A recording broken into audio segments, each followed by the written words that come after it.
Before I introduce my colleague, I would like to give us the ground rules so that we can have a smooth webinar tonight. The ground rules are that you stay muted. Please stay muted so that you don't disrupt the session. We will have time at the end for question and answer. At that point, you can unmute and ask your question. You can as well write down your question in the chat box. You can send your question to the chat box so that you don't forget. You can also turn on your cameras. Yes, we love to see your beautiful and handsome faces. You can turn on your cameras. And lastly, please let us remember to drop our questions in the chat box. Please, you will do well to have a paper and pen so that you can jot important points or write down your questions so that you don't forget. There will be opportunity at the end for you to ask your questions. Ladies and gentlemen, I am not here alone tonight. I have two of my professional colleagues. These are seasoned coaches, and they will be taking tonight's session, the picture. They will be taking tonight's picture. The first person is Coach Oluchi Madu. Coach Oluchi Madu is a global talent maximization coach, family life practitioner, and founder of Oluchi Madu International, a purpose-driven organization committed to helping individuals, families, institutions, and organizations discover, develop, monetize, and maximize their talents for wealth, impact, and legacy. Through her flagship platforms, the Talent Maximization Academy and the Purpose-Driven Champs Academy, Oluchi equips adults, preteens, and teens with the mindset, structure, and practical tools needed to live purposefully, build valuable skills, and become influential leaders in their ruling domains. Oluchi is a passionate educator, mentor, and author of 22 books who specializes in talent development, identity formation, and family-centered transformation. As a family life practitioner, she works closely with parents and families to raise purpose-driven minds and create value-centered homes that nurture future global icons. She holds an MSc in Business Management, Advanced Leadership and Coaching from the University of Hull, England, and combines academic insights with real-world coaching frameworks to help people transition from potential to measurable results. Oluchi's mission is clear: to help people find themselves, build structures around their talents, and create lives of significance, influence, and lasting legacy. Tonight, Oluchi will be speaking to us on culture redefinitions and understanding your engineering. After Oluchi is done, the second speaker will take over. The second speaker is Kevin Daniel Kasim. He is an entrepreneur, personal transformation coach, family life practitioner, and founder of Clarity Foundry Limited, a purpose-driven organization dedicated to helping individuals, families, and organizations gain clarity, direction, and renewed sense of purpose through coaching, mentorship, training, and transformational development programs. He is a motivational speaker, teacher, trainer, and mentor specializing in mind renewal, relationship intelligence, personal transformation, and divorce reversal coaching. His work focuses on helping people break limiting patterns, rebuild emotional foundations, and design intentional, purpose-driven lives. As a family life practitioner, Kevin works closely with singles, intending couples, and married couples to help them understand their identity and relational roles, renew their thinking and emotional frameworks, strengthen communication and alignment, transform their relationship from confusion to clarity. Kevin combines deep academic grounding with practical results-oriented coaching systems. He holds an MSc in International Supply Chain Management from Cardiff Metropolitan University, a master's degree in leadership, innovation, and change from York St. John University. This unique blend of leadership education and transformational coaching enables him to help individuals and organizations build sustainable personal change strategies that produce measurable life and relationship outcomes. His mission is clear: to help people gain clarity, transform their mindsets, and build practical strategies that position them for success in life, leadership, and relationships. Ladies and gentlemen, let us welcome Coach Oluchi. Please, let's give it to her. Give it to her. I want you to use any of your favorite emoji to celebrate Coach Oluchi as she takes the floor. Coach Oluchi, you have the floor now. Hello, beautiful people. Let me know if you can hear me. Just a yes in the comment section. Let me know if you can hear me. A yes in the comment section, and I'll be sure that you can hear me. Oh, beautiful. Thank you very much for that warm reception and introduction, Coach Maria Gadi. Thank you so much, Mama. And thank you, amazing men and women joining us from different parts of the world. It's actually a great privilege to be sharing these beautiful moments with you today. I know that there are so many other things you would have chosen to do today, but you deem it necessary to hear whatever we've planned to share with you.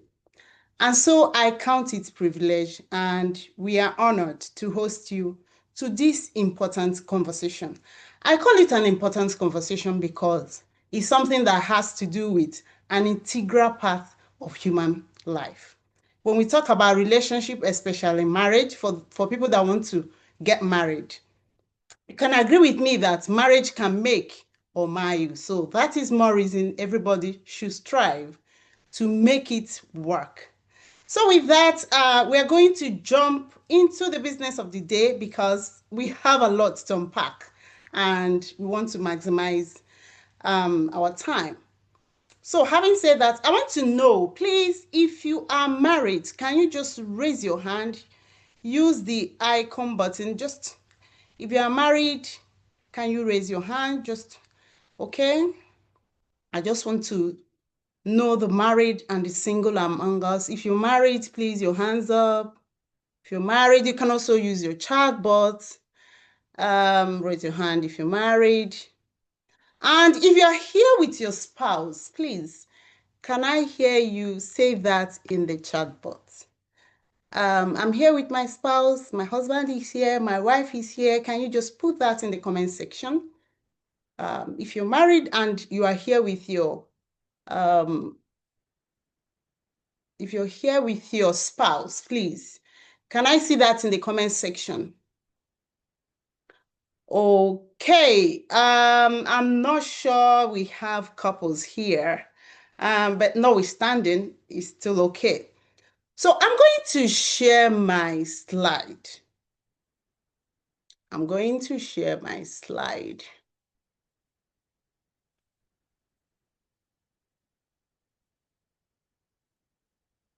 So let me know if you can see my slide.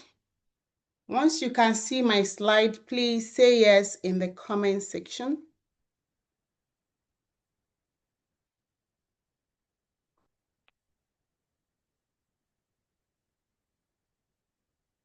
If you can see my slide, please say yes in the comment section.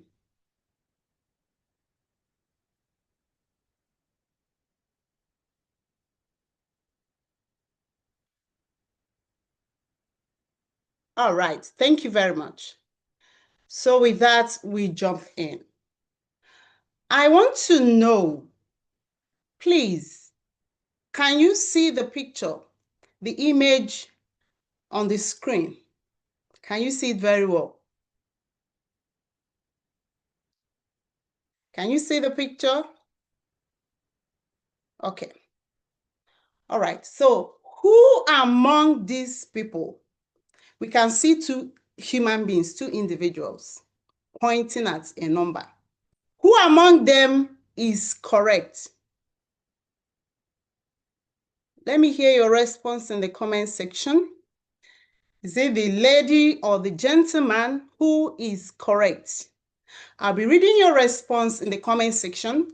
Please, my intro is always interactive, so be ready to, answer some questions. And it would be nice if you can do it as fast as possible. Who among these? Okay, somebody said both are correct. Why do you say both are correct, please?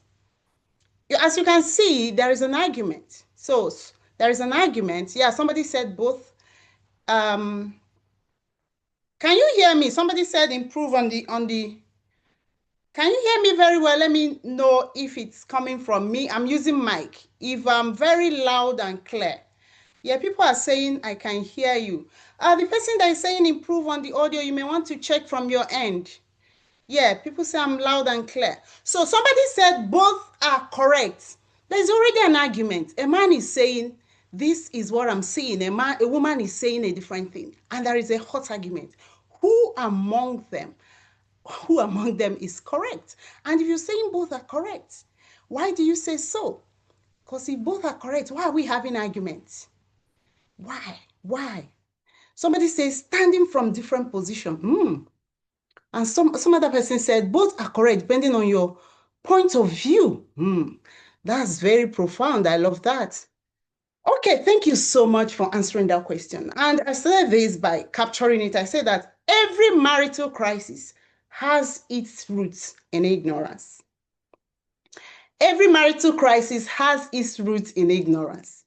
Over the years, we've been hearing things, whenever there is seminar, people will advise, know how you talk to your husband, know how you talk to your wife, avoid infidelity, all those things. And people have been, trying so hard to do all these things. But at the end of the day, it seems that the harder people try, the more marital problems. So experts started thinking, what could be the problem actually? And people started going into research. And from what we are going to unpack today, you will find out that marital bliss starts with me. Somebody say me. Point yourself, me, not my spouse. If I want a marital bliss, it starts with me. It begins with me. Whenever there is marital crisis, if you sit the couple down to listen to them, you find out that everybody is pointing accusing finger. Oh, you did this, you did that, you did this, you did that. But what we are going to teach you today will open your eyes. There are things that probably you've not heard, or maybe you heard something like that, but not really very clear. But if you implement or whatever we're going to teach you today, trust me, you will come back and say, please, how can I pay you for what you gave us free? I'm not mincing words. I'm not joking. So I said that every marital crisis has its roots in ignorance. That's the first thing I said. And I said that marital bliss starts with me, not my spouse. So if you are here and your spouse has done a lot of things to you, you are hurting and all that, today you are going to learn how you're going to get your superpower and activate the happiness that you want in your life first and then in your marriage. So the big question now is, what does marriage mean to you? Use your chat box again. Use the comment section. What does marriage mean to you? What exactly does marriage mean? What does marriage mean to you? Because over time, I've come to realize that people have different definition of marriage. So what does marriage mean to you? You as a person, what does marriage mean to you? What does marriage mean to you? People are waiting to get admitted. The access is free. And if people come in, there is nothing like admitting. So I don't know why the person is not getting access. Maybe the person is having a network issue. So what does marriage mean to you? Yeah, somebody captures something interesting. Marital bliss starts with me. What does marriage mean to you? This is very important to me. Someone said union. That's a word I can't really say exactly. Is it a union between two happy people? Is it a union between two partners? I want to understand what is that. Make a sentence. What does marriage mean to you? Somebody say marriage to me means companionship. Very straight to the point. I love that. Somebody say two people coming together to choose to be together. Two people coming together to choose to be together. I can choose to be with my brother. We are together. I can choose to be with my friend. We are together. So does it mean we are married? Then another person said companionship. Okay, beautiful. Somebody said marriage is coming of a man and a woman to become one. Oh, do you know why I asked this question? Do you know why I asked this question? The truth is that whatever marriage means to you is exactly what you're likely to get in marriage. I remember having a counseling session with an intending couple, and I asked them a question. What exactly does marriage mean to you? Why do you want to get married? And the man said, at this point, I feel I should settle down. At this point, I feel I should have somebody that should make my meal if I go out and I'm coming in, have my meal ready, somebody to wash my clothes, clean my house and all that. I feel I should have somebody to be doing all those things for me. I smiled. I asked the lady, the lady said, my family is struggling. And to be honest, I feel at this point I should be able to help. I need a husband that can also come into my family and help my siblings. There are those that have passed JAMB and they are looking for money, to proceed to the university. I smiled. I said, do you know what? Both of you, whatever you're looking for is not wrong. But the only problem now is that you are looking for it in a wrong place. Oga, what you need is not really a wife at this point. You need a house help. My dear sister, what you need now is not really marriage. You need a sponsor. That does not mean that in marriage you won't see all these things. Of course, people help each other, people take care of home, people clean, people human beings do all these things. And a husband can help their in-laws, a wife can even help their in-laws financially and otherwise. But if that is the major thing you are getting married, somebody is bound to be hurt. Because when you get into marriage and all these expectations, the major thing, the major motive, they are not met, what do you see? Problem. Let's assume on getting married, because you can never predict tomorrow something happened to the man's finance and nothing is coming in. What do you think will happen to that marriage? The major reason the lady is going into that marriage is gone. And let's assume something happened to the lady is not able to meet up the needs of the man that wants cleaning, washing and all that. What do you think will happen? There will be friction. So at times when some counselors, because some of the counselings you will be hearing are basically advice, not really counseling. When you keep telling people, oh, respect your wife, respect your husband, talk to your husband with maturity, with respect and all those things. And maybe a man or a woman goes home and do those things and things are happening. That's when you start troubleshooting. There could be a deeper thing. There could be something deeper than what is happening. And that is what we are opening today. So whatever you say marriage means to you is likely what you're going to gain in marital relationship. If you say it is a union of companionship, perfectly, you will go in there with companionship in mind and you will bring companionship. If you say that is a union where somebody has to sponsor your family, when you get there and it's not happening, there is bound to be problem. Then the next question I want to ask, because I painstakingly went through the assessment that you people did. First of all, I want to congratulate all the people that did that assessment, and I want to thank you immensely, because from what we are going to be doing, you'll be getting deeper understanding, and it also gave us an insight on the audience that's coming. I'm asking another question now. What is your belief about marriage? From the assessment, I saw people that said man and woman are not equal. Woman is not supposed to have money more than the husband. The wife is not supposed to have money more than the husband. Anybody can come into the home. It does not really matter. Man is the breadwinner of the home, so he should provide everything. A woman is a homemaker, so everything about making home should be for woman. So I'm asking this question now. Your belief about marriage, how did you come about this? If you don't mind, can you use your chat box again? Use your comment section. How did it, whatever you believe now about marriage, where did you learn it from? How did it come to you? Whatever you know about marriage, what you learned about marriage, your convictions, your belief about marriage, how did it come into play? Where did you get them? If you don't mind, please, can you use your chat box again? Because if you don't know the source of a problem, you can't solve it. So when I want to solve a problem, I go to the roots. Or someone say through religion, indoctrination from society. Fantastic. Thank you very much, Pamela. Thank you so much. All right, since somebody has answered the question, we move forward. And now I want you to fasten your seatbelt because we are about taking off. You see, whatever you learned or whatever you know or whatever you take as your convictions, as truths, as your belief about marriage, about money, even about wealth, about life in generally, it started from somewhere.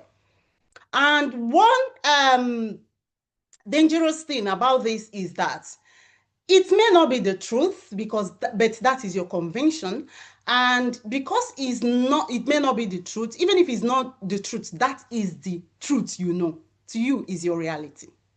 And with that, we are going to look at the 7 internal filters that determines human path and reality in life.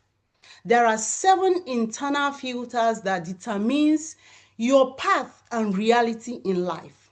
As we are going to look at these 7 filters, you will find out how you came about some convictions, some beliefs, some things, even when you are not even sure whether they are true or not. So these 7 filters are: 1, values; 2, beliefs; 3, attitude; 4, memories; 5, decisions; 7, language; 7, meta programs. And we're going to take all of them one by one. Now, the first one is values. We are going to talk about values. What exactly are values? I call values the life compass. Do you know why I call value the life compass? I call values the life compass because values are a set of concepts that determine what is most important to you.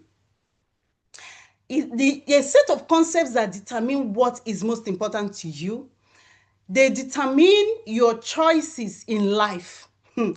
Your personal value system is your internal GPS. There are times you will make your choices, you won't even know that they are made because of your values. So your values, your personal value system is your internal GPS.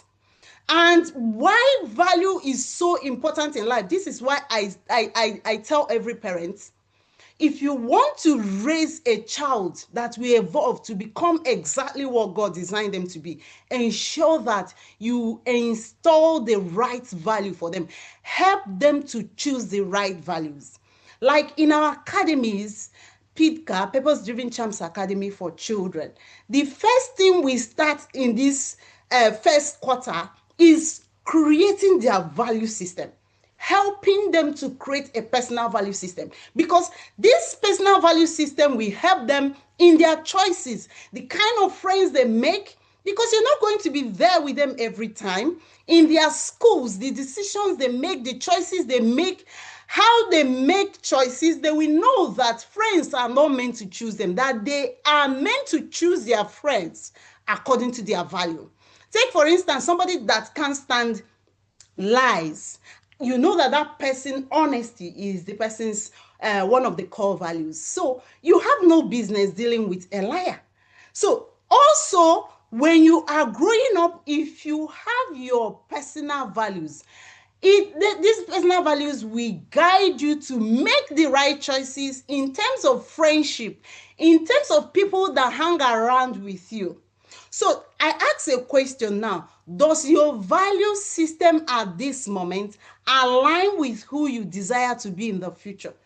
If your present value system does not align with the person you want to be in the future, you are playing, not knowing. There is no how you can attain to that future that you desire, because they are in parallel. Then, what does your internal GPS, that set of value, what does it say about marriage? How important is marriage to you? Because if marriage is important to you, what it means is that it has something to do with one of your values. But if marriage is nothing to you, believe me, you don't value it. So anything can happen. You would treat marriage with, anyhow. You won't pay attention to the things that matters. But remember that whatever that made you to value marriage or not to value marriage started from somewhere, and we are getting to that. Then the second filter we are going to look at is your beliefs. What are your beliefs? Beliefs are convictions that you have held to be true in life, and they form the basis of your mindset, and to a large extent drive your behavior and your results. They operate like an internal control system. They shape how you think, how you act, and ultimately the results you produce. They are not necessarily facts, they may not be the truth, but they are what your mind has accepted as truth through your experiences, environment, upbringing, and repeated thoughts. So you find out that many of us that fill those forms, we fill them based on our beliefs. We believe that man is the provider of the family. He should go out and work and bring money. Wife, nothing concerns you. Whether there is no food in the house, all you know is to keep the home. So that is your belief. That is what you are holding on to. But one thing, remember I said that your belief, it could be, it may not be the truth, but because this is what you have believed, you have held on to it. But there is something I want to open your eyes with, and that is the triangle of life. The triangle of life helps us to know exactly how beliefs shapes our life. If you look at this now, you can see that this is a triangle of life. At the base here, these are our beliefs. Everything we have ever believed, they shape our behaviors. They shape our behavior. What it means is that if your belief is good, or whether it is not good, garbage in, garbage out. Whatever you believe is producing something. They shape our beliefs, and these beliefs produce our results. You see how powerful the beliefs are. So if your belief is that marriage is not good, it will shape your behavior, because your attitude and behavior and everything will be from the lens of somebody that believes that marriage, there is no big deal, do you know that kind of thing? And because that is what is projecting in your behavior, it will produce a result that is coming from the mind, from the behavior, from the concept that believes that marriage is nothing, relationship is nothing. Why should I kill myself over it? And once you have that kind of beliefs and is producing that kind of behavior, you need no soothsayer to tell you what the outcome is likely to be. Then with that, we move forward to the third filter, which is attitude. If you look at it, you'll find out that I said that attitude, I use an arrow to say that it determines your attitude. We've heard severally that our attitude determines our altitude, and I believe it. And some people also say that our attitude is everything. I also believe it. Now, your attitude is the state of your mind and the lens through which you see life in general. The state of your mind, you can't go beyond your state of mind. The lens which you view life is exactly what you're likely to be attracting. So what is your attitude towards marriage? What is your attitude towards money? What is your attitude towards work? What is your attitude towards life in general? Let's take, for instance, two people face the same failure. They face a problem, the same failure, a challenge that led to a failure. Mr. A's attitude is, this is just a feedback. I will grow. Let me go and try again. And boom, Mr. A tries again and succeed. Then Mr. B's attitude is, I'm not good enough. They stop trying. Why? Because they say they are not good enough. And once that idea has come, I'm not good enough, that attitude of I'm not good enough, your system, your system, your fighting spirit, everything will get shut down and you will remain stuck. So now take for instance somebody that is having issue in marriage, and that person will go like, well, this is just a marital issue, we can still work on it. Before you know it, they're working on it. And another person is saying, I know it from my lineage. It's always like that. Nobody succeeds in marriage. You see, that attitude alone has killed that marriage. Because once the person has proclaimed this as an attitude, it will also start showing in the behavior. The person has given up. There is nothing I can do. After all, in my lineage, nobody makes it. Nobody makes a happy home. We don't. In fact, marital bliss is not our thing. Before you know it, the attitude of that person is affecting their behavior and everything about the person. And you start recording a very bad marriage. Then the fourth one is memories.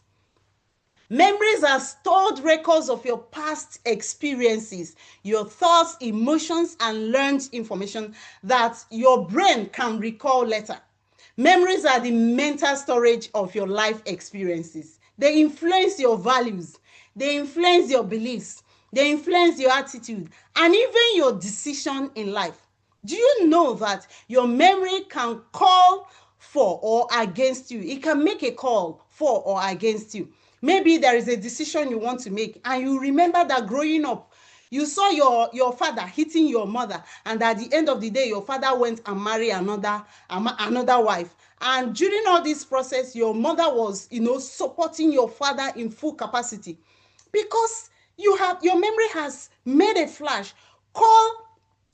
call in your past, and probably you want to bring out money to support on one thing or the other in the home. You say, God forbid, was it not what my mom did? And at the end of the day, my father still got another wife. Why am I even doing this? Your memory has made a call against you, and that influenced your decision and is now affecting your marriage. You don't believe in, partnership, in teamwork again because your mother did it did not work out. You see how memory now has affected and made a call against your marriage.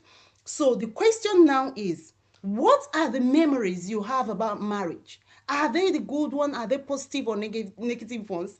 You may not really understand how these things affect you as a person or even in a relationship, but today I want you to start thinking as we are taking all these filters, going through all of them. Then the fifth filter is decisions. Decisions are the cornerstones of belief, and they ultimately determine destinies, whether we like it or not. Our destiny, our future, what we call life is the aggregate, the sum total of the choices that we make.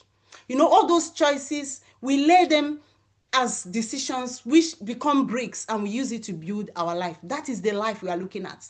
Every choice you make in life, every decision you make in life has a consequence. So I say that decisions are the cornerstones of belief, and they ultimately determine destinies.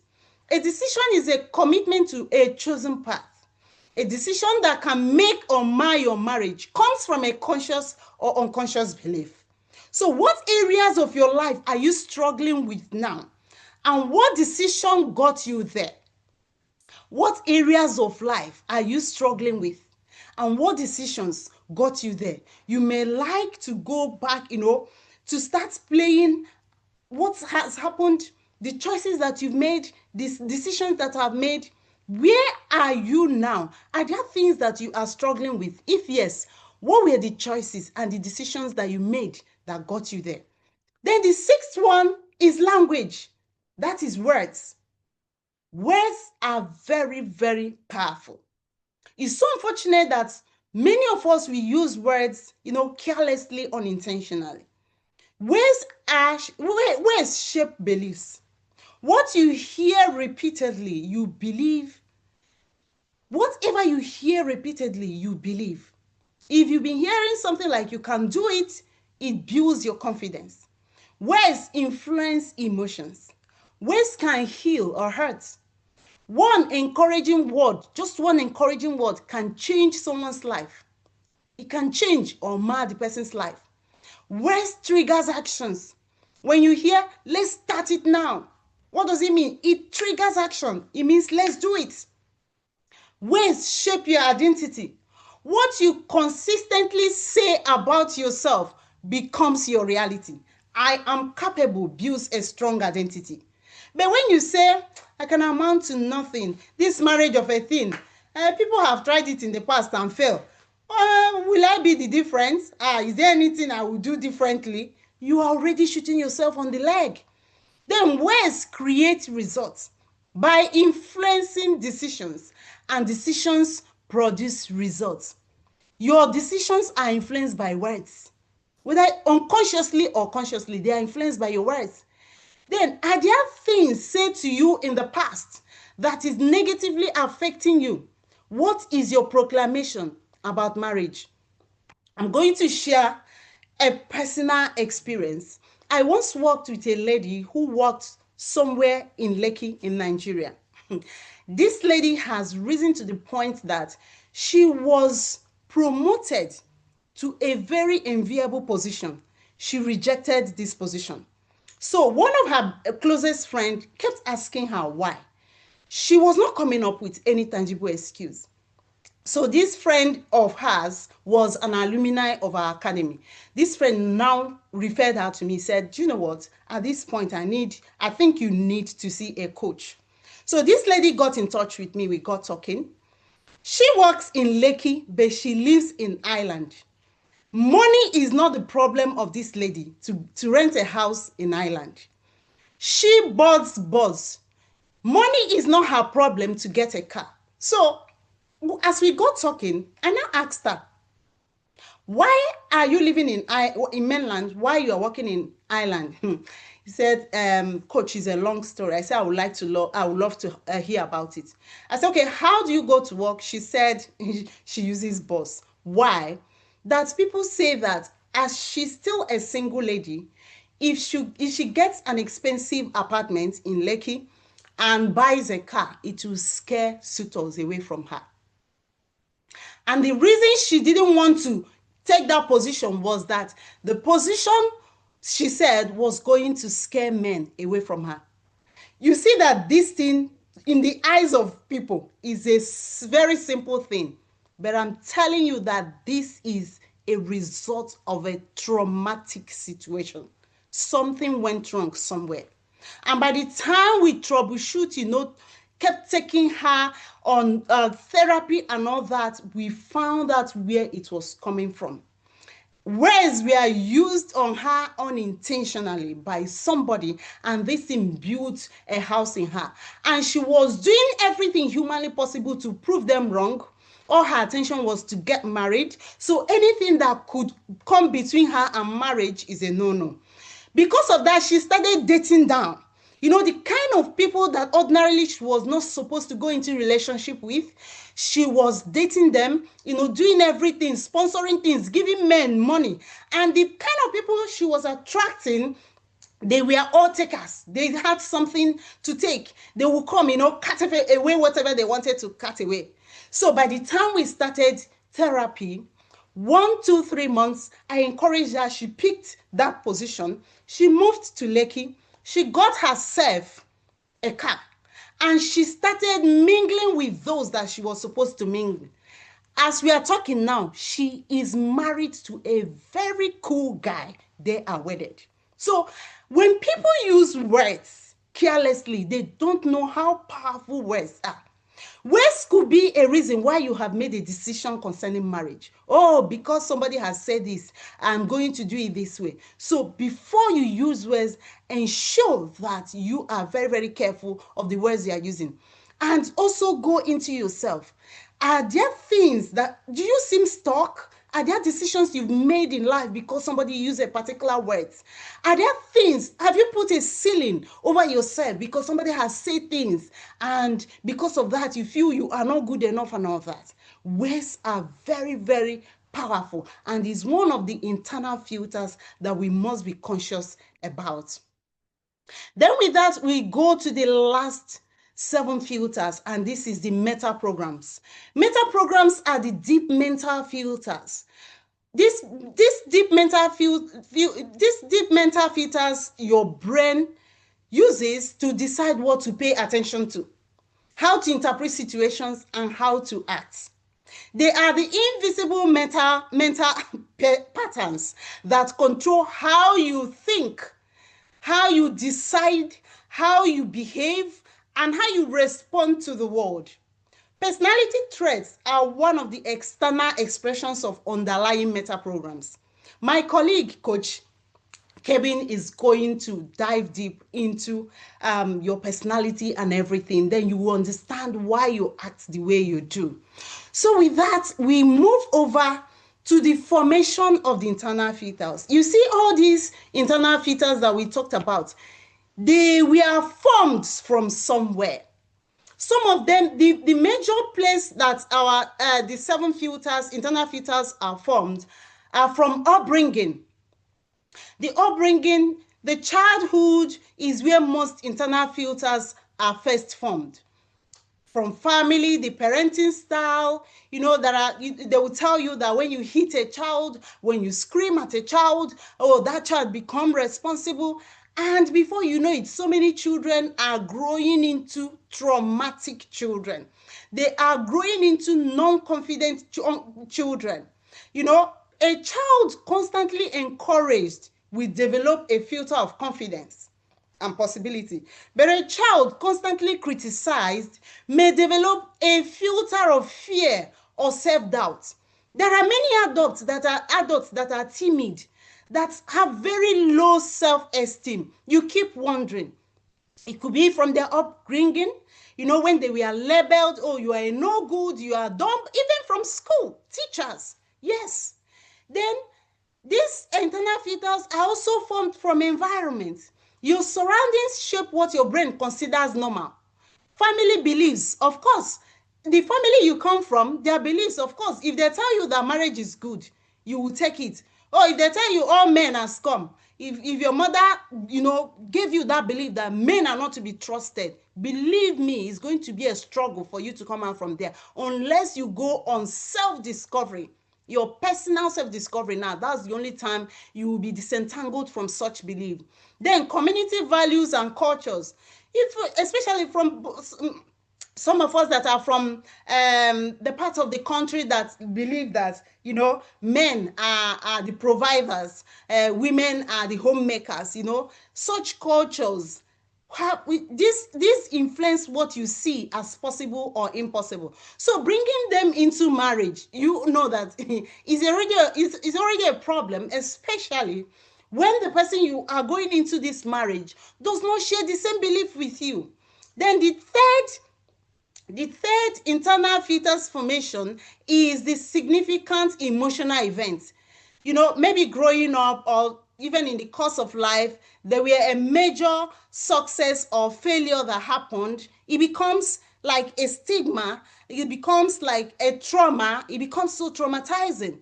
Maybe an embarrassing situation, an achievement or recognition. The brain assigns meanings and stores it deeply.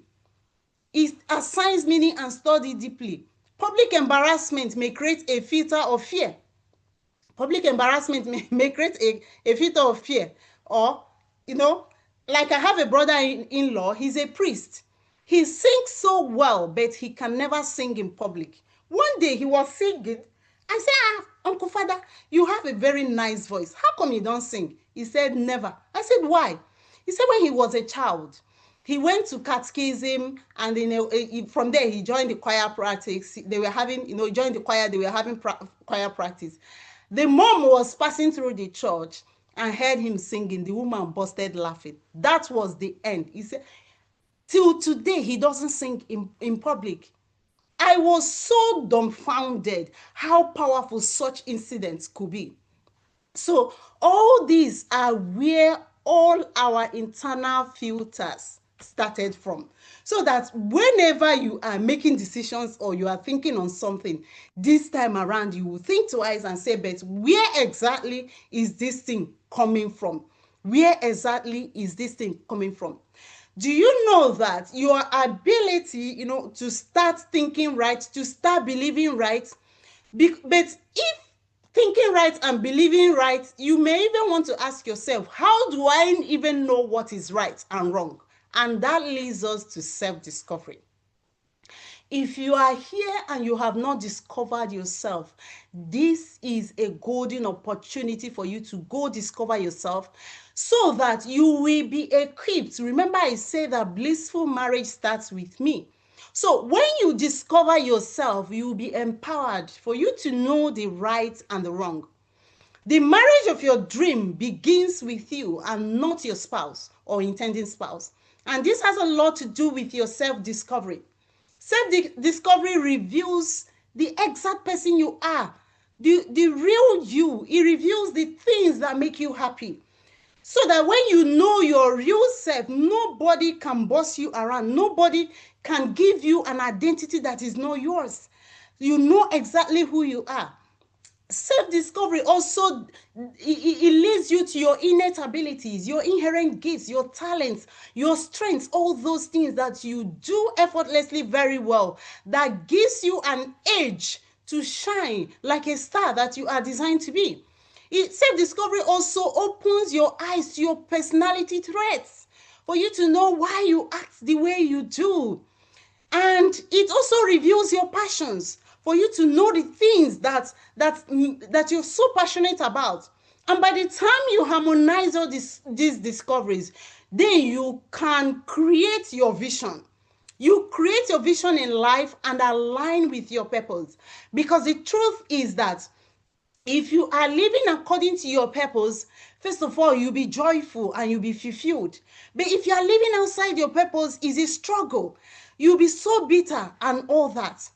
And this takes us to a deeper dive we are going to look at now, the culture and its redefinitions. I know that the reason why many of us fueled what we fueled, oh, man is to do this, woman is to do that, is because of the culture. But let's take this bit by bit. What exactly is culture? We all know that culture is the people's way of life at every point and time. This means that the culture of the past may be good for the past based on their reality, but may not be empowering for the present. The biggest challenge of culture is holding on to it, even when experience and current reality consistently shows that it has outlived its usefulness. A good culture must never limit the potential of any human being. Yes. Let's take, for instance, you have a wife that is super when it comes to entrepreneurship and money making. Because you are the head of the family and you have held on to, I am the head of the family, I must bring the money and all those things. But measuring the money that is coming into the family, your wife makes the major amount of money coming inside the family. Because of this, now you subject your wife. You say, oh, I don't want you to work, I don't want you to do business. Why? Because I am the breadwinner. I know all these things. This particular culture, does it still serve this particular generation? A generation that men and women now are expressing their gifts, and any culture that limits people's potential is not useful anymore, because culture is supposed to create an environment where people's gifts we find expression, but whereby is now inhibiting the potentials, then it needs to be questioned. It needs to be questioned. A good culture must create the right environment where the potential of everyone finds expression. Now, let's look at some things, some disempowering cultures and empowering culture.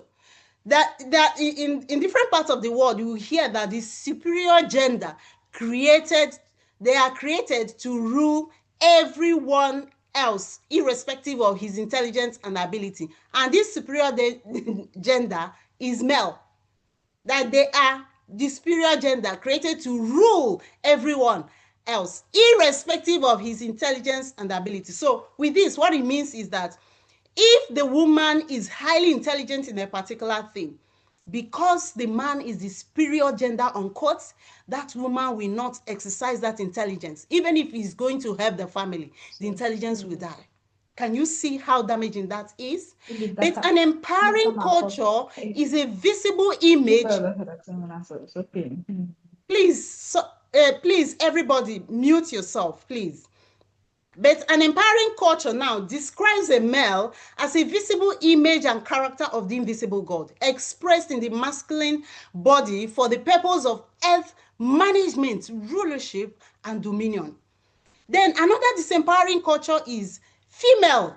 It describes female or puts female as a weaker vessel whose potential is expressed in the kitchen, bedroom, and through motherhood. Have you ever asked yourself, for those of us that are coming from Nigeria, have you ever asked yourself if this kind of description is given to Obi Ngozi Ezekwesili and what's her name? Ngozi Okonjo-Iweala, Chimamanda Adichie? If this kind of they are boxed up in this kind of definition, are we going to have these great women with us?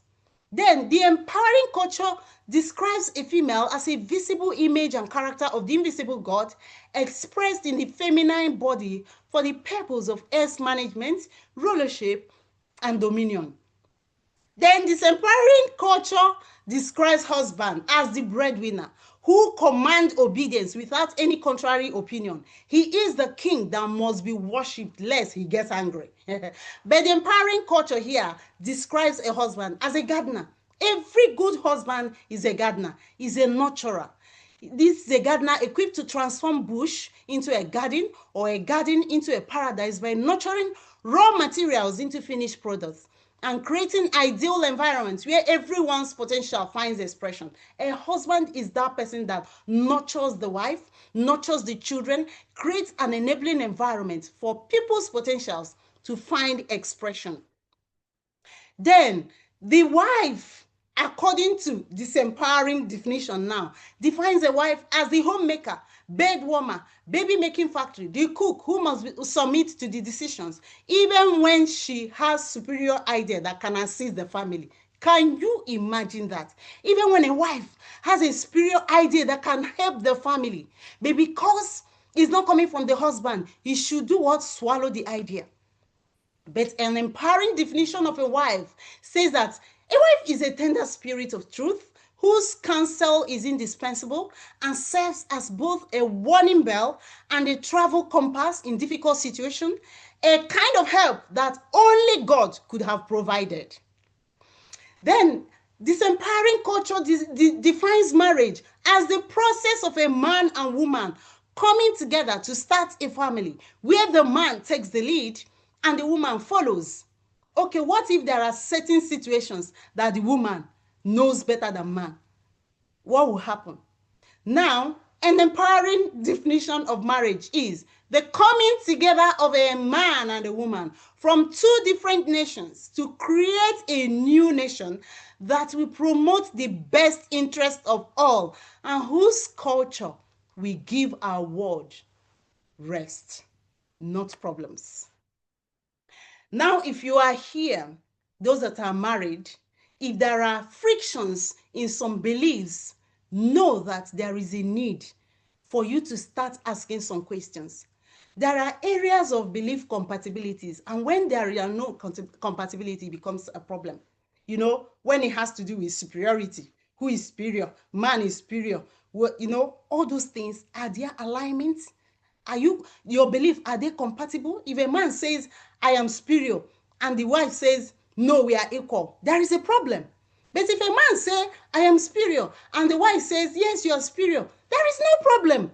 If they say, if the wife accepts, who are you to question? So you leave it as it is. In responsibility, in roles, in financial transparency, in decision making, in control, if there is a misalignment, if they are not compatible, There is a big problem. This is where people will be saying, oh, obey your husband, love your wife. But there is a deeper problem. This person is saying, oh, be transparent. Bring the money. Let's know what we earn. Let's join together. Let's work as a team. But somebody is saying, no, I'm not supposed to show you the money because I am the lion of the tribe of Judah of this house. And the woman is saying, I make this money. I am not the breadwinner. Why should I bring my money? And a man is saying, oh, no, I am the head of the family. You are not supposed to earn more than me. There are issues, underlying issues. Meanwhile, problems are everywhere in the marriage, and people are looking at it from the other angle, not knowing that it's just their area of belief that is haunting them. Not knowing that their area of belief is haunting them. So, as I'm rounding off now, I want you to start asking yourself, where exactly am I having issues in my marriage? What choices have I made? What are my values? What is my attitude about this area? What are my beliefs? What decisions have I made that led me here? By the time you are able to sort yourself out, then you should be able to help another person. Because they truly say, you can never pour from an empty cup. And if you are here, you don't even know where to start. Oh, how do I even know the right thing to believe? I strongly recommend that you embark on personal development, personal self-discovery journey, where everything that you need to know about yourself are going to be revealed to you. And with this, I say thank you once again for being part of this webinar. Wow. Coach Oluchi, wow. This is really expository. Beautiful, beautiful. Thank you so very much, Coach Oluchi, for this wonderful discussion tonight. We will go to the next speaker who is already waiting, Coach Kevin Daniel. You can now have the floor. Please let us welcome him. You can use your favorite emoji to welcome and celebrate Coach Kevin Daniel. You can have the floor now. Wow, wow, wow. Thank you so much. Good evening, everyone. If you can hear me, I'd like you to put on your favorite emojis. Come on, put them on.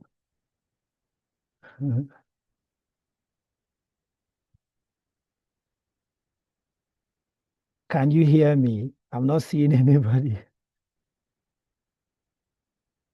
Thank you so much, Coach Oluchi. You've done amazing. Thank you very much. All right. So, can you hear me? I'm not seeing anything on the. Yes, we can hear you. We can hear you. You may need to increase your volume, please.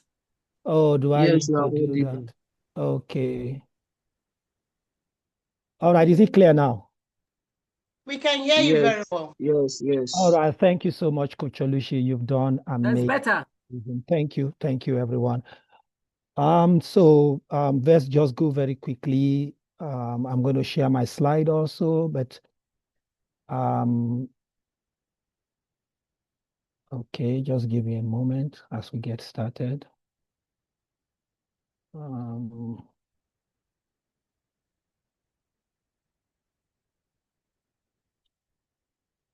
Okay.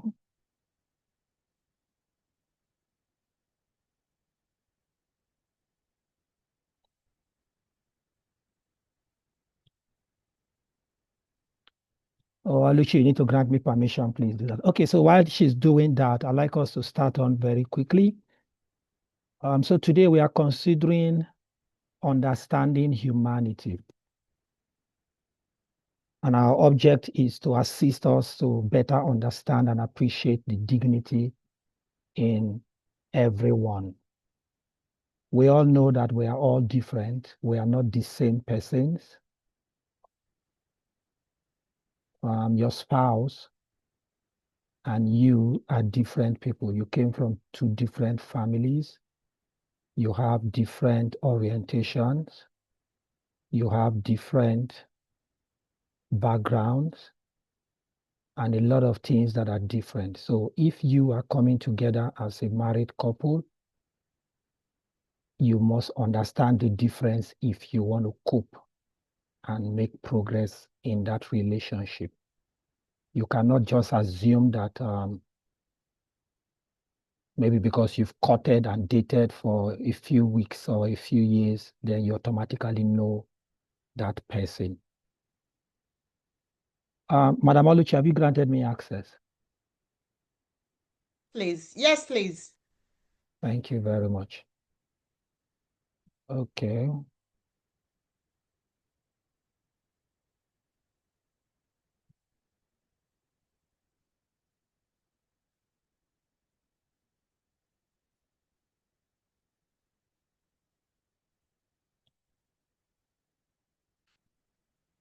All right. Yeah.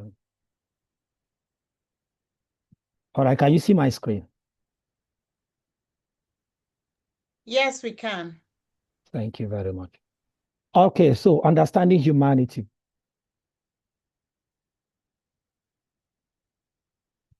All right, so question I want to ask you today is who is superior between a male and a female? I'd like you to write that in the chat box. Who do you think is superior between a male and a female?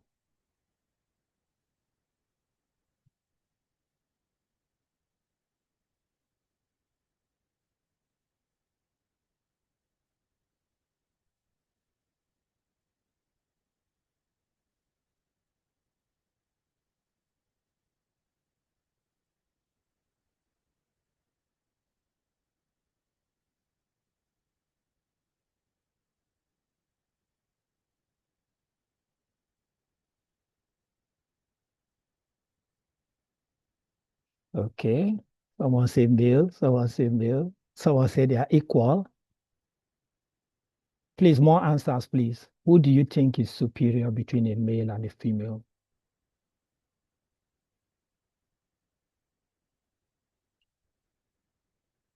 No one is superior. Each one has its own specific role. I like that. More response, please. Who do you think is superior? Oh, someone says both. Aderinto says both are superior.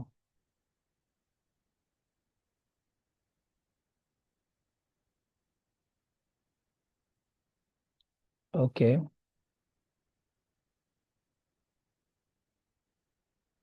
All right, so let me give you this instance. Supposing you have a girl child and she's a pilot. She recently got employed to fly Air Force One, the American president. She'll be earning $500,000 per month, and then she'll be giving $20,000 for her parents as stipends every month. And this girl is about to take this job, and she has a husband who is saying that she shouldn't take the job because he needs his wife to be homely, to be at home, to cook and take care of the children, to keep home. And then they came to you as a parent and they said that you should give.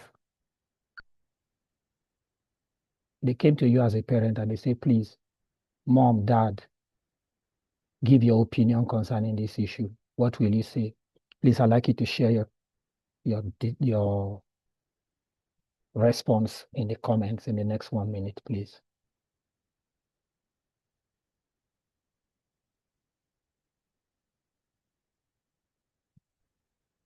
Your daughter just got employed and the husband is saying she shouldn't take the job because he needs her to be homely, to stay at home, to cook, to raise the family. The job is $500,000 per month and she's to fly Air Force One, the US president. What is your opinion as a father? What is your opinion as a mother? Please drop your comments.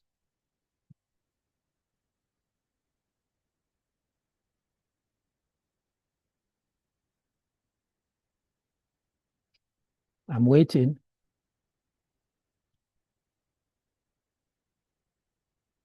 They are equal, different responsibilities.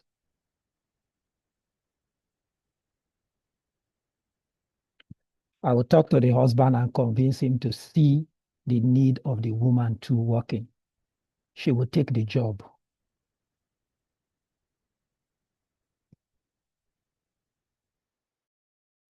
I think my speakers are giving me issues, so I'm taking them off. Can you hear me now? Someone said they couldn't hear me properly. So I've taken my speakers off, okay? Before the marriage, they should have discussed their values. I will not allow my daughter to stay home idle. She must take the job. She should take the job. They will make arrangements to keep the home. I like these answers. Okay, so basically, you will want your daughter to take the job. From our responses, we see that we want more people to let their daughters take the job. That's amazing. Okay, so God made man in his image. Unfortunately, many think that God made male. There's a difference between man and male. I hope you know that. So most of us think that the man, which is the male, when the Bible says in Genesis chapter 1, verse 26, let us make man in our own image, we actually think that God made male. Man simply means humanity or mankind, which is the inherent ability to think, to act, create, and deliver value that make the world a better place in service to God and humanity. That's what it means to be a man. So once upon a time, male was elevated and our world was called a man's world.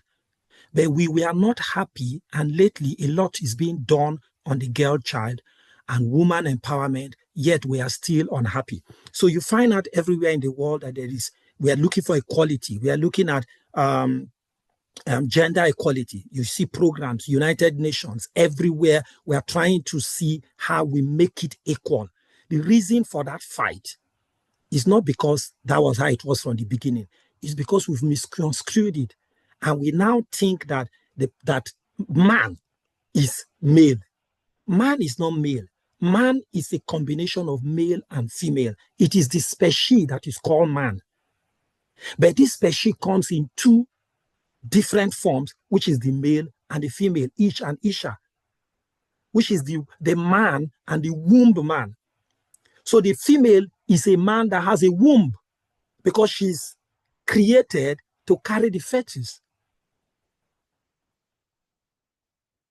So what is happening in our world today? There is a fight, there's a struggle, and you hear of feminists.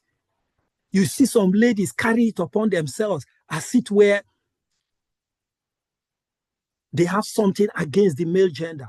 The reason for that is because we don't understand humanity. Okay, so I want to ask this question. Who is superior between a male and a female in the following areas? And I need you to put that in the chat box. Who is superior in leadership? Who is superior in integrity? Is he male or female? Please, let me see the chat.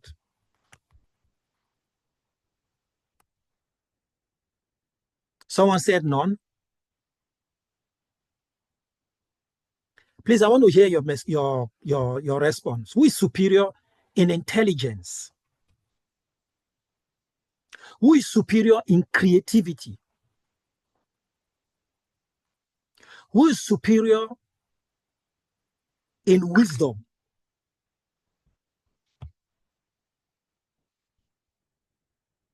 Oh, someone say both. I intend to write both. Adegboyega, thank you. Oluwatobi say none. In intelligence is the female. Females are more superior. In integrity, wisdom, and creativity, both. Okay, who is superior in stupidity and scandals? Who is more superior in stupidity and in scandals? Let's get your opinion. someone say female, the other one say both. So you can see that if you understand, there is no one superior. The man is not superior to the woman. The husband is not superior to the wife. The wife is not superior. Everybody has their area of strength. All right, let's look at these following names. What value do you think the following people have added to our world? Listen to these names. Thomas Edison. What value do you think Thomas Edison has added to the world? Nelson Mandela, Mother Teresa, Bill Gates, Oprah Winfrey, Martin Luther King Jr., Rosa Parks, Malala Yousafzai. Oh, I couldn't pronounce that name very well. So please share your thoughts. Who do you think, what do you think these people have given to the world? What value have they given? Thomas Edison, Mother Teresa, Bill Gates, Oprah Winfrey, Martin Luther King, Rosa Parks. Please tell us. Is it because they are male they gave this value, or is it because they are women?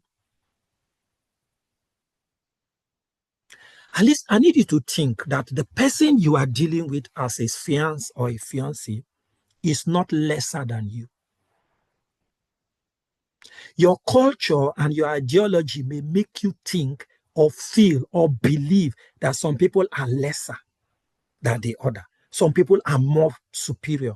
Some people are better. Some people are more blessed. But the truth is, we are all equal.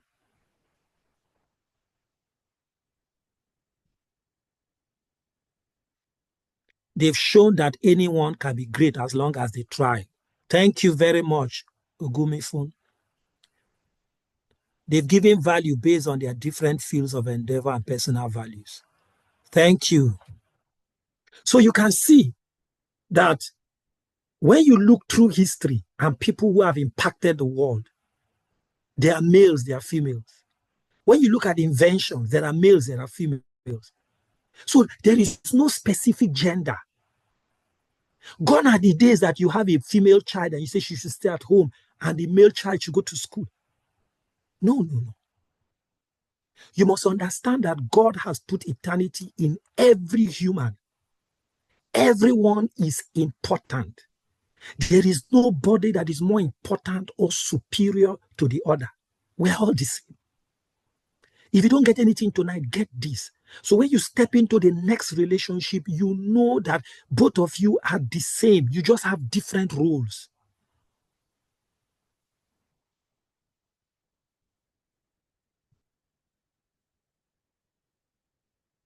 I want to ask these questions again. Which is superior between the sperm and the ovary? Drop it in the comments. Which is superior between the sperm and the ovary? Is one more important than the other? Can you have a child without the other one?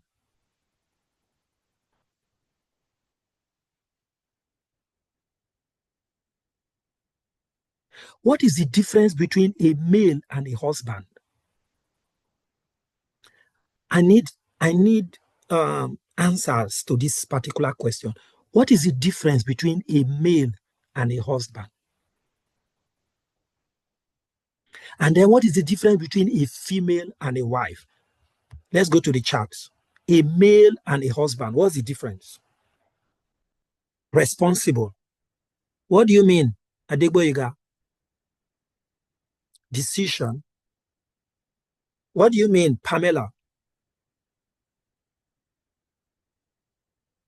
So are we saying that a male is different from a husband because of responsibility? Male is a gender, a husband is a married male. Okay. More response, please. Responsibility is the difference. So the male is not responsible, but the husband is responsible. Is that what you're saying? So any man that is walking around town that is not married is not yet responsible? A male is a gender status. A husband is one who tends and nurtures his wife and children. It is an active decision. Okay? So Ogumefem is saying a male is a gender status. A husband is one who tends and nurtures his wife and his children. Okay. So that's where the word responsibility is coming from. All right. Thank you for your responses. As you respond, as you listen to this, I'd like you to think. As you begin to plan to get into your marriage, you want to go into a relationship, you want to build a family, I need these concepts to resonate within you. That there is a difference between a male and a husband.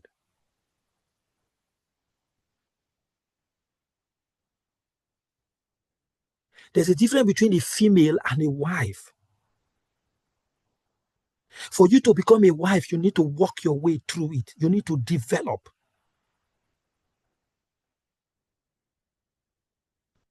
All right, let's move on. God did not put an inferior spirit in a female and a superior spirit in a male. And that is why every human being must be able to do the following. Number one, develop themselves to the highest level without judgments. Give your girl child the opportunity to develop without judgment. Don't discriminate. Don't put down someone. Men, don't relegate your wife. Don't shut down her talents simply because you feel that she's a woman and she belongs to the kitchen. Number two, discover. God has given us, everyone, to be able to discover and deliver their vision without restriction.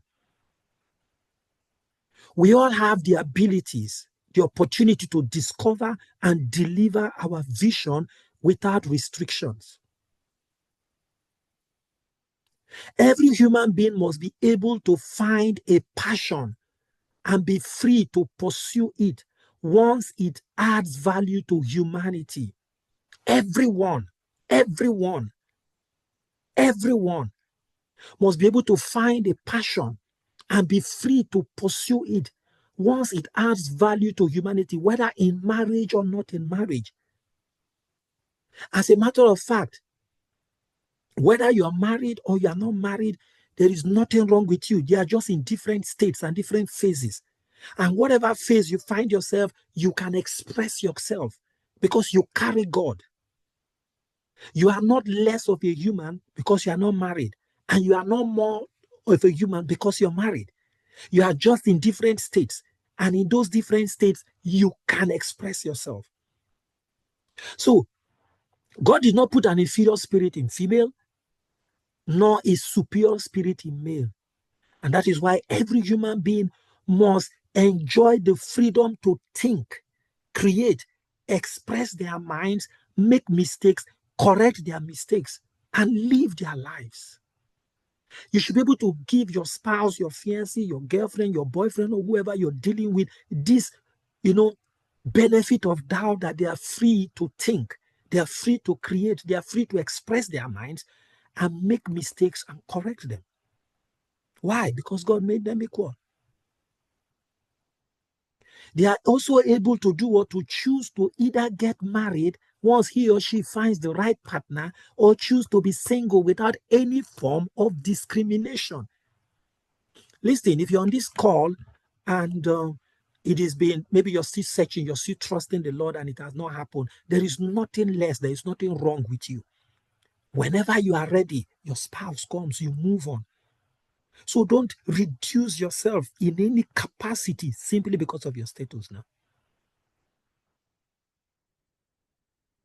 So what are the benefits of understanding humanity? I'm going to give us 5 benefits very quickly, and then we move on to temperaments very soon. So number 1, it helps us respect everyone we see, irrespective of their gender. Once you understand humanity, you will respect people for who they are, not whether they are male or female. Number 2, it helps you to appreciate the diversities in us and able to add value to one another. So you see that we are different, and there is there is, what do you call it? There is freedom in diversity. You walk up to people and you see their differences, you celebrate their differences. All of us could not be the same. When you understand humanity, you treat people with respect, with honor and dignity. It doesn't matter where they are, their culture, their creed. It doesn't matter how they look. You treat them with respect because you understand humanity. We all are not going to be the same. It helps us prevent low self-esteem and depression because everyone feels wanted or needed. When you understand humanity, you know that you are important. You are no waste pipe. You are no waste product. The same whatever it took for God to make me is the same thing it took for him to make you. We are all the same. Everyone passed through the birth canal. Everyone has the breath of the Almighty. Everyone has the Spirit of God living in him.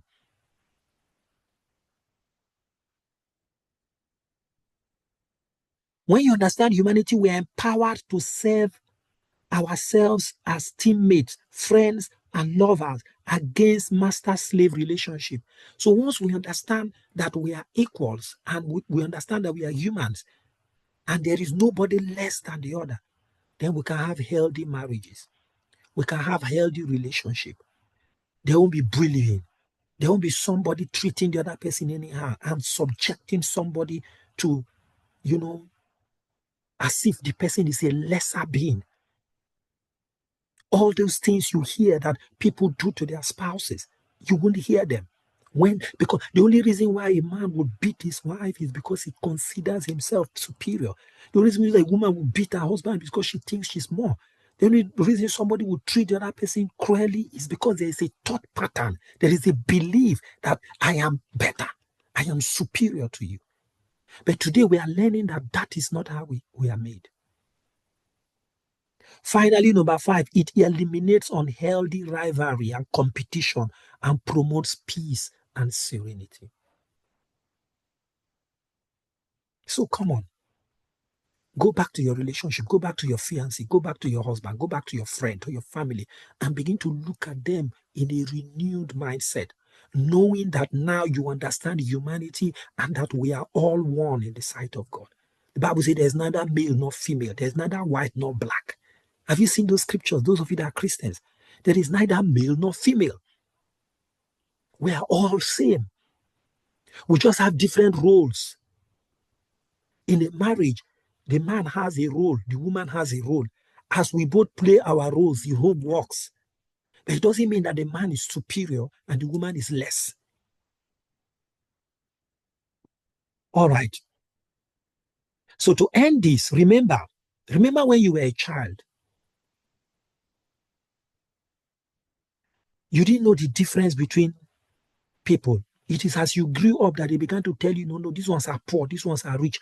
You began to have classes. But as children, we played together. We didn't think of classes. We didn't think of difference. We didn't say this was white and this person is black.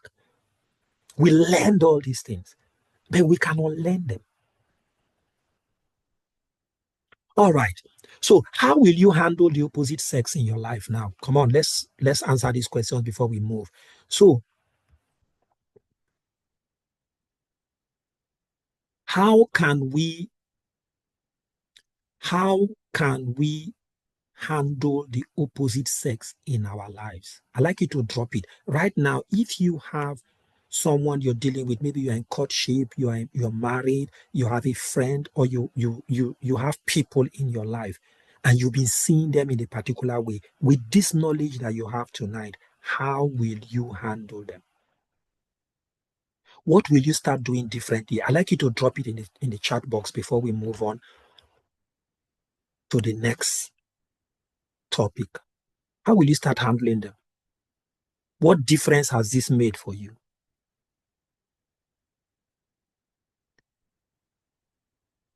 I'm waiting for your response. I am waiting for your response. Treat everyone the way we would love to be treated, remembering that we are all created in the image and likeness of God. Thank you very much, Bemisola. I love that. Treat everyone the way we would love to be treated. That is the golden rule. Do unto others as you will have them do to you. I mean, if we think of the golden rule, there is a way we are going to live our life henceforth. If you think of the golden rule, there is a way you are going to live your life henceforth. For those of you that your orientation is changing based on this, because based on the questionnaire, the pre-test, some of us saw things differently. But I think that by the end, by tomorrow, when we are going to do the post-test, I want to begin to believe that your perception and your ideology will begin to shift. Because if you want to make it in relationship, you want to make it in marriage, you want to ensure that your home runs well, then some of the beliefs that we carry has to shift. And that's why we are teaching this. That's why we're introducing you to this. That's why we are trying to help you understand that you cannot go with that mindset into marriage. You cannot build long-lasting relationships if you feel that you're superior and the other person is less superior. When you have a healthy mind, I will start seeing them that we are the same. No one is superior to the other. Thank you, Oluwani Flex. Thank you very much, Maria. Please send in your questions to the chat box. All right, thank you very much. All right, so we are going to move on to understanding your temperament. Understanding your temperament. So we want to understand why we act the way we do. Let me give you a case study. Joe is always disorganizing the house, which upsets Jane, who loves to organize. And she has consistently used her verbal power to call him disorganized, which gets to him. Now, their relationship is strained. What is wrong and what can be done? Let me read that again. Joe is always disorganizing the house. This attitude upsets Jane because she loves to organize and she has consistently used her verbal power to call him disorganized. This now gets to him. Now their relationship is strained. What was wrong or what is wrong and what can be done? Can I have some answers, please?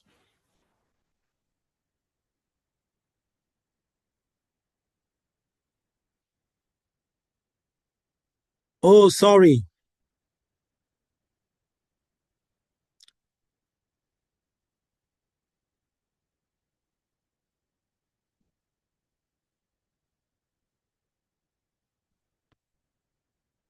Is somebody with me now?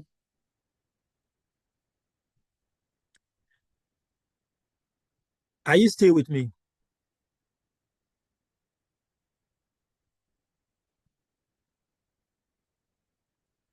Did you get my case study?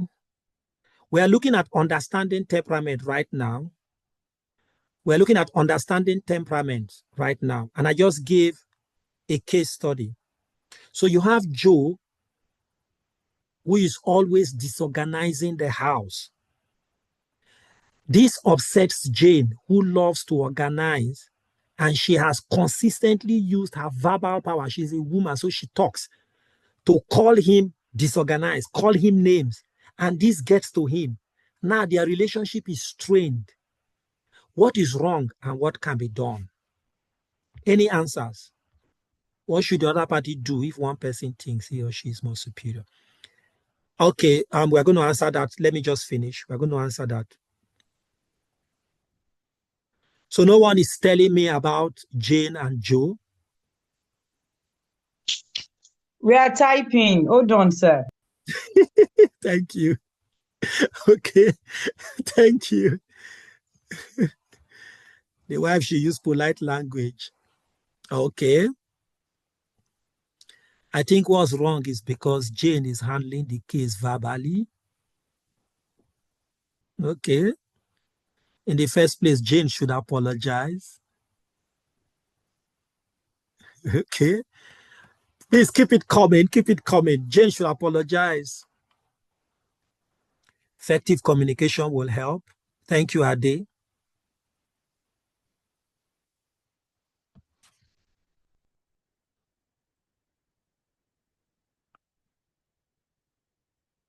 Only your first slide. has been showing. I've stopped using that slide. I'm sorry. Let me take that slide off.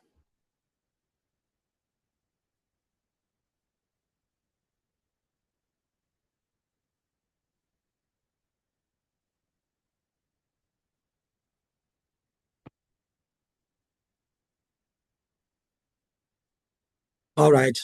I guess you're seeing this. This is what we are talking about right now. Okay, so let's move on. So let's discuss this statement. We treat ourselves with mercy while we treat others with judgment. Can you tell me what that statement is about? What do you understand by this statement? We treat ourselves with mercy while we treat others with judgment.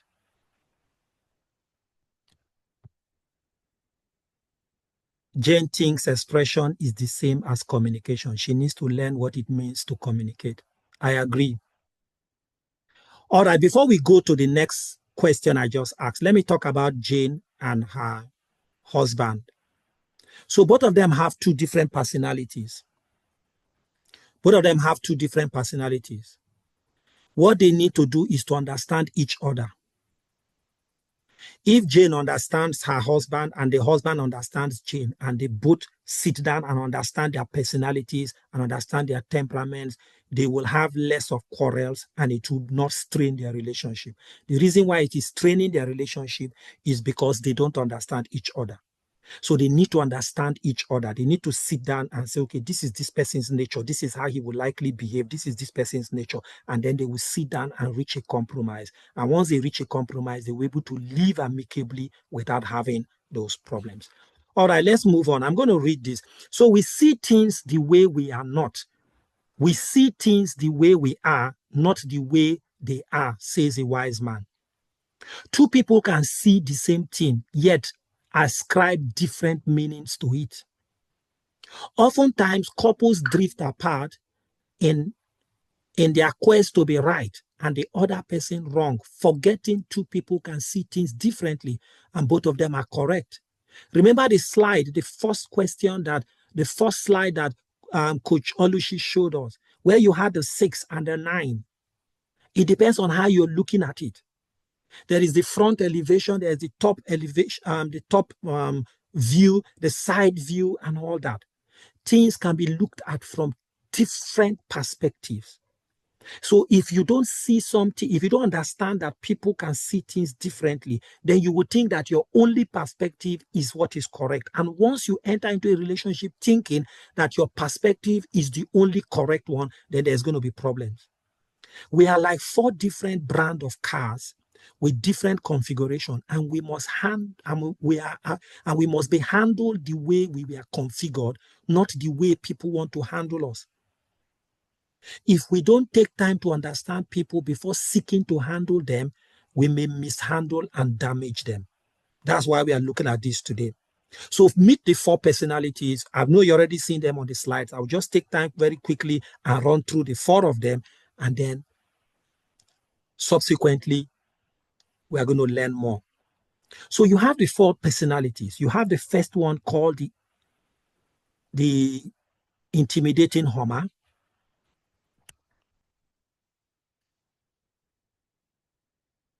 So we have the intimidating Homer. This is Mr. Macho. A lot of people think I am too hard and strict, but it's because they don't understand I want to be effective and produce results that will make the world a better place. I may not have time for parties or appear autocratic, but I have feelings and really want to change as long as you are willing to help me. But above all, I choose to accept myself because the me you see is as a result of my purpose. So you have the intimidating Homer, who is the outgoing person. People think he's strict. People think he's hard, but that is his personality. If you have someone like this, what you need in the relationship is to study this person. is to understand this person. Most times we have issues in our relationship, not because we are bad or the people are bad. The problem is that we don't understand them. We have not taken time to study them.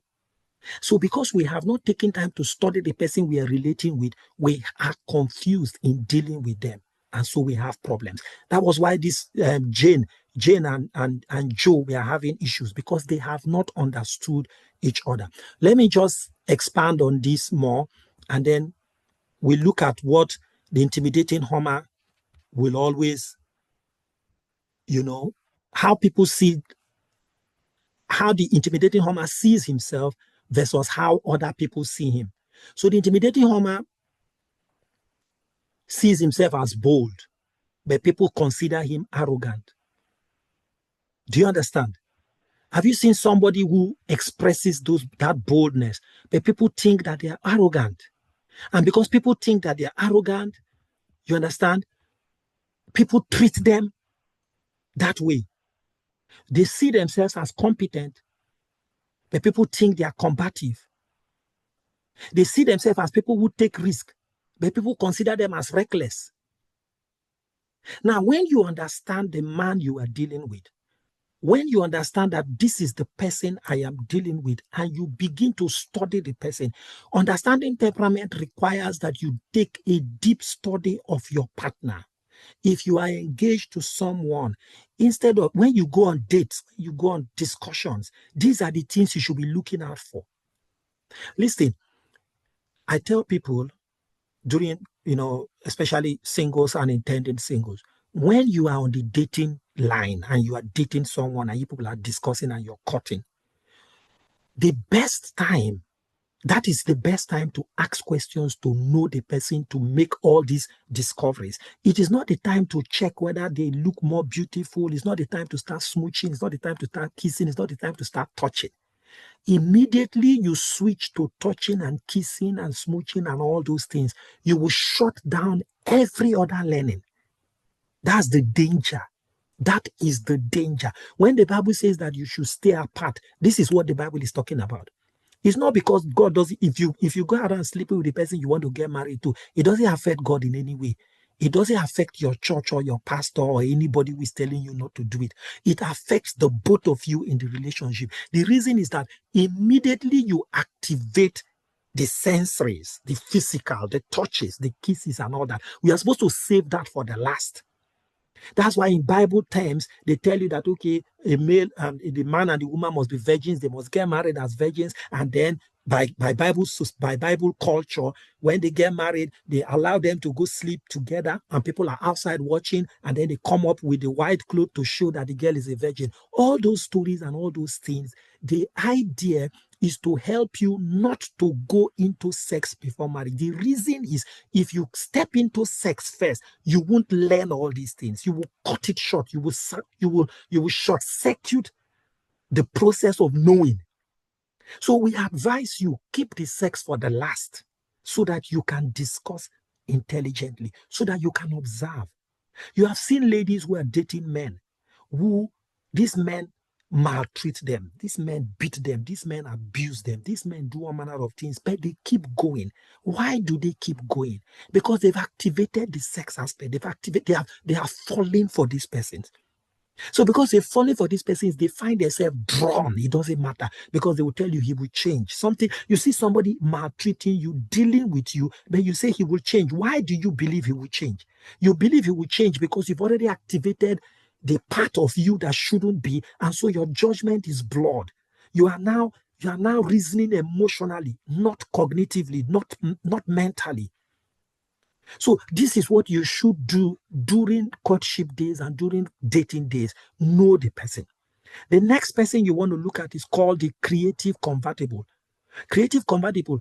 People think I am unserious and sometimes I am not disciplined, but they all know they can't avoid my success. Check my shirt, my shoe, my car, and my circle of influence. People like me because I am the light of every show. I love fun. I catch my fun, although I sometimes overdo. I have been repeating my mistakes all the time. I really need help, but I don't want you to reject me. And lest I forget, please don't give me too many rules or regulations. I love you. This is the outgoing person, the bustling, the hustling, the life of the party. This is like the sanguine, the jumping person, the scatter person. The Joe is like a sanguine. They get into the room, they scatter everywhere. When you understand that the person you're dealing with is a sanguine and a creative convertible, you will know how to deal with this person. That's why we're explaining this. That's what we're teaching. Once you understand that this is the person I am dealing with. So when you get into a relationship, your goal should be to know who you're dealing with. Not carnal knowledge first. First of all, no. The carnal knowledge should be the last aspect of your knowledge. That's why they say save it for the wedding night. That's the concept. That's the concept. It's not because if you sleep with the person, the pastor's anointing will dry up. No. It's to help you. The Bible says the callings, the commandments of God are not grievous. Why are they not grievous? Because they are not intended to grieve you. They are intended for your own good.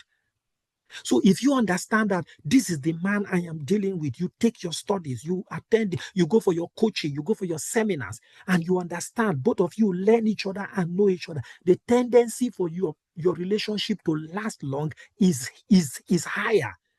These days, divorce rate is at the highest. People are getting married today and divorcing tomorrow. And they are saying that we are not compatible. Why are they not compatible? Because they don't understand themselves. God did not call us to compatibility. God called us to agreement. In the Bible, you won't see the word compatibility. What you see is agreement. Can two work together except they agree? But for two of us to work together and agree, we must know ourselves. You must know the person you are agreeing. So we need to sit down and discuss. We need to sit down and talk. We need to sit down and observe. So you need to have a notepad with the person you're dealing with, and then you ask questions, intelligent, let the person talk. The more the person talks, the more you know. It's not a touching. It's not a touching on the first date. No. It's knowing how they think, knowing their values, knowing their temperament. We move on to the third person, which is the dependable truck. I am the peacemaker. I love to understand and relate with people. It's not difficult for me to accept people and believe in them. However, I find it sometimes hard to confront people when I ought to, and I don't so much enjoy change. There is not so much about me other than the fact that I love to serve people.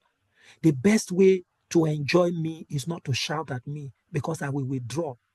But you can be sure I am one of the most dependable human beings you will ever find on earth. A dependable truck is like the melancholy. These people are sacrificial. They don't know how to say no. They say yes to everybody because they want to please everybody. If you're married to that kind of husband or that kind of wife, you need to understand and then help them grow, help them adapt, help them become. Now, this temperaments or these 4 classes of people is not a life sentence. It's not a casting stone. It's not like this is how I am, and so there's nothing that can be done. We are just bringing awareness so that if you know the tendencies, if you know the tendency of how whoever you're dealing with is capable of behaving, then you will know how to help the person. You will know the therapy to suggest. You will know the coaching to go. You will know the problem. There's a lady I'm coaching right now. One of her major problems is that she cannot say no.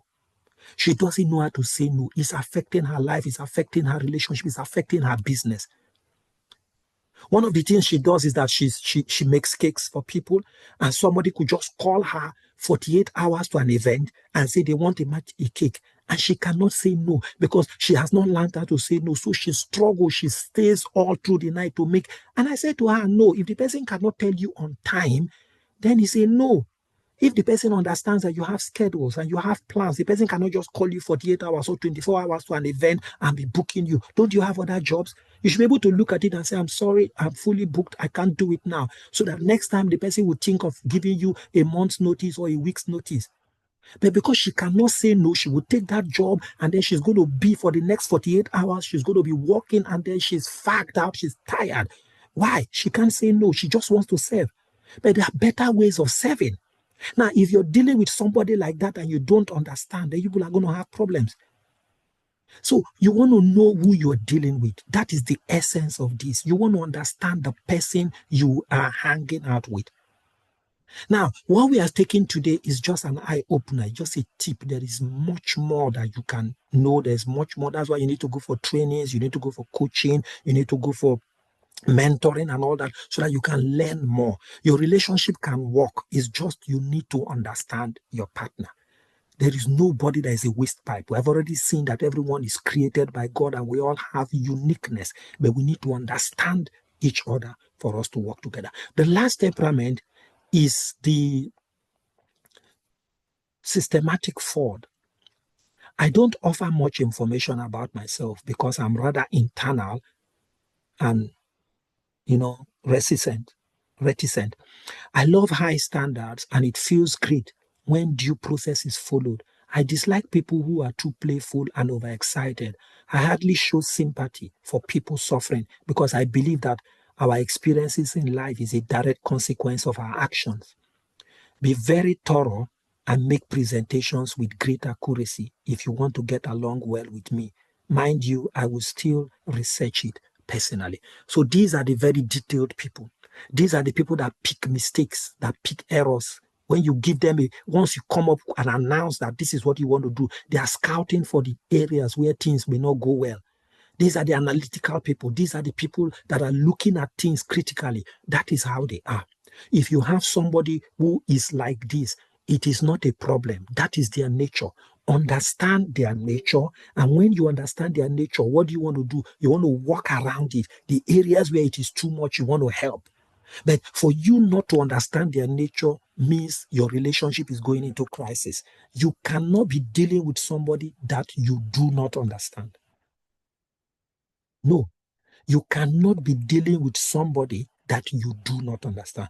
What we are taking away tonight is whatever it will take you to understand the man or the woman you are dealing with, especially the one you want to get married to, give it that shot. Understand them. The more you understand them, the more blissful your relationship and your marriage and your life will be. The less you understand them, the more you will fight and quarrel and have problems and end up in divorce. I'm working with a lot of couples who are at the verge of divorce, and every day I understand that these things are serious problems. These things, these personality issues, they are serious, serious problems. I once worked with a family. This man is an autocratic man.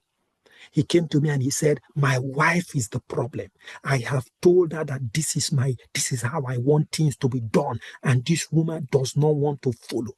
And I said, do you need help? He said, no, she's the one that needs help. She's the one that has the problems. And I was just looking. That is his personality, very authoritative, very controlling.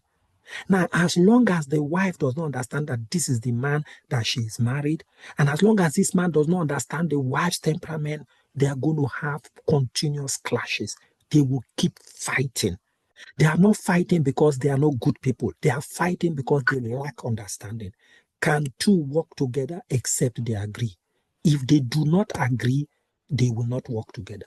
It doesn't matter the anointing upon their lives. It doesn't matter the grace, the power, the excellence, the wisdom, and whatever they have. They must come to a point of understanding. So the Hummer wants a very organized and a goal-getting spouse. The convertible wants a non-judgmental spouse. The truck wants a romantic and a calm spouse. The Ford wants a perfectionist and a honest spouse. Everybody wants something different. Question is, do you know what your spouse wants?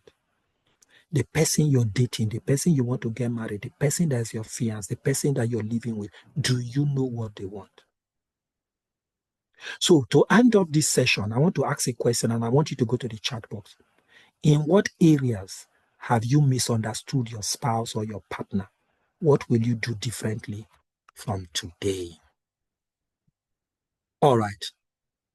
I want to hear your response. Thank you very much. What will you do differently from today? Yeah. Thank you very much. All right. All right. Coach Kevin, thank you very much. Ladies and gentlemen, let us celebrate Coach Kevin. This is really enlightening. Give it up to him. Thank you so very much. We appreciate all of you for your patience. We promise you tomorrow will be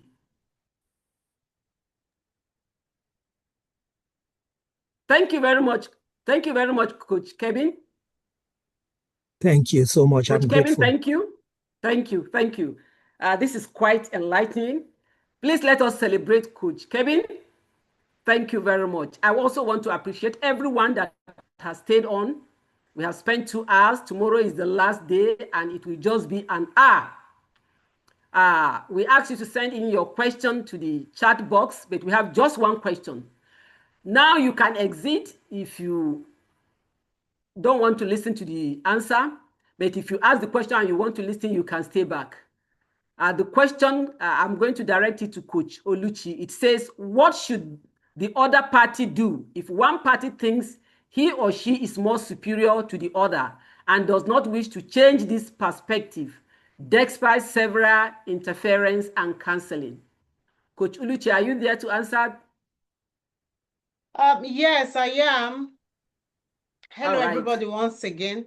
So, repeat the question again, if you don't mind, Mama. What should the other party do if one party thinks he or she is more superior to the other and does not wish to change this perspective, despite several interference and counseling? Okay, first of all, I will start by asking, because most times what we believe is counseling is advice. That's what most of us believe. True. Yeah. I agree with you. And to be honest with you, we also believe that our pastors, by default, are marriage counselors, but that's not the truth. Many of our religious leaders are not counselors. They are just advisors. I want to believe that whoever that has gone through a professional counseling, where everything is laid bare. Let's say somebody has gone through some personality test, and you see how Coach Kevin were able to analyze personality and everything. I mean, if I were to go through an assessment, this wasn't, let's say Coach Kevin is my counselor, my coach, and he's dealing with me and my husband. After the assessment, everything is bare. It's not as if Coach Kevin tweaked it or something. Through the questions, I can see what he's pointing at. I don't need a soothsayer to tell me this is exactly what is pointing at me. So the person that asked this question, the question I would really need you to think very well is, the counseling you're talking about, are you sure is a professional counseling? Or maybe your pastor advised you and said, oh, this person stop acting autocratic and all that. You need to take somebody to that point where someone will see that there is a problem. And this is where the problem is coming from. Until that person is taken to that point, there will be no solution. Sincerely. So what I will advise is, seek professional counseling. Seek professional counseling where this counselor is not advising you. And nobody will feel, oh, it's because he's a woman or it's because he's a man. Where there is a methodology. System is unemotional. This is something, a program, something that somebody will go through and find that this is where the problem is coming from. So the person does not feel, oh, because I'm coming for this counseling ship, that is why all these things are coming out. A certified counselor uses an approved methodology that is unemotional. So anybody that has gone through that point where you can see your problem, very obvious, that person will not resist change. But what I think that happens most times is that people misunderstand counseling and advice. So I am very sure the person has not gone through counseling. Is likely going to be a case of advice, unquote. Advice from family. Yeah, or even some counselors, unquote. Yeah, that's my response. All right, thank you very much. We do not have any question again. So your final word for tonight. Your final word for tonight. Okay, my final word for tonight is people do not pour from an empty cup. You can't give what you don't have. And what you don't know, you don't explore. Discover yourself. Discover your innate abilities. Discover who you are. Understand your internal filters so that when they are making call against you, you will understand. And when they are making call for you, you will also understand. Until you understand yourself and become equipped, there are certain things you cannot change. And henceforth, focus on yourself. Understand that marital bliss begins with you. When you are whole, when you are healed, when you are equipped, when you're empowered, you can even influence another person positively. That's that for me. Thank you. Thank you. Thank you. Thank you. Thank you very much. Coach Kevin, can we have your last word for tonight? All right, thank you so much. I want to say I'm so happy and grateful for everyone who made it tonight. Thank you so much for registering. Thank you so much for staying through till the end of today. You are sowing seeds into your own future, into your own destiny. Whatever you sow is what you reap. And here you are today, you've gotten this. I want to encourage you not to stop at this. We have just maybe whet your appetite tonight or poured just a little on you. There is more. I want to encourage you to seek more. If you want a blissful marriage, you want to have it ease in your relationships, those things are possible. Don't mind what social media is saying, marriages don't last, people, it is because you're putting your mind on that. That's why those feeds are coming to you. There are marriages that are working. There are power couples. There are powerful couples around the world doing great things. You don't know because you're always seeing the ones that are not working. And you can decide that you are going to build your own power structure and be amazed at home. Because you know that a lot is dependent on your relationship. If your marriage does not work, a lot is going to go wrong, except you've decided to run solo in your world. So what am I saying in essence? Seek more knowledge, get informed, go for the training. I used to say this to some of my students or some of these single people I coach. Once in a while, I remind them, 2 years, I got married in 2010. As at 2008, I was already attending marriage seminars and I was paying. I paid as much as 10,000 naira in 2008 to attend a marriage seminar. I was looking for wife who have not seen wife. I got married in 2010. So it's not like I was attending that seminar with my spouse or with a girlfriend. I had none, but I wanted to get married then. So I had to get knowledge. So we want to encourage you in all you're getting, get knowledge. If you prepare properly, you will have a great marriage. In conclusion, thank you. Everybody goes to school to learn something. If you want to be an accountant, you spend time. You want to be a lawyer, you spend time.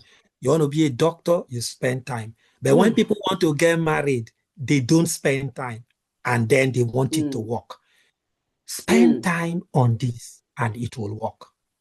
Don't just pick somebody on the roads, meet somebody in the club, meet someone in the church or anywhere and say, oh, she looks good.